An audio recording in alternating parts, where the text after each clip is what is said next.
Naši virtuální prohlídku zahájíme zde u kulturního domu Svárov, u kterého je dětské hřiště,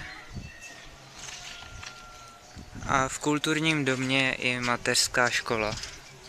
Dále vedle je restaurace Beseda, Svárovská beseda, tady. A hned vedle restaurace je naše základní škola, která byla postavená roku 1905. Je to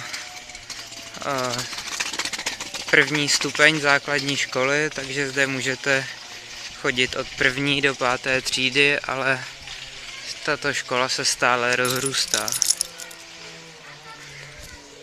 Teď přicházíme do části, která se jmenuje Nový Svárov. Jak myslíte, jak můžete vidět už podle názvu, je to hlavně zástavba nových rodinných domů. A tady máme arboretum, což je něco jako park, kde jsou vysázeny buď to vzácné nebo nějaké okrasné stromy.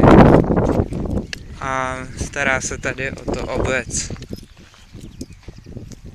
A prohlídku Svárova ukončíme zde, kde můžete vidět Svárovský kostel, kde se konají mše, výstavy různých obrazů.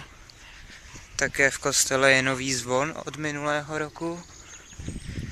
Dále zde můžete vidět Svárovský rybník, v kterém se bohužel nedá koupat, ale je tu mnoho rybářů.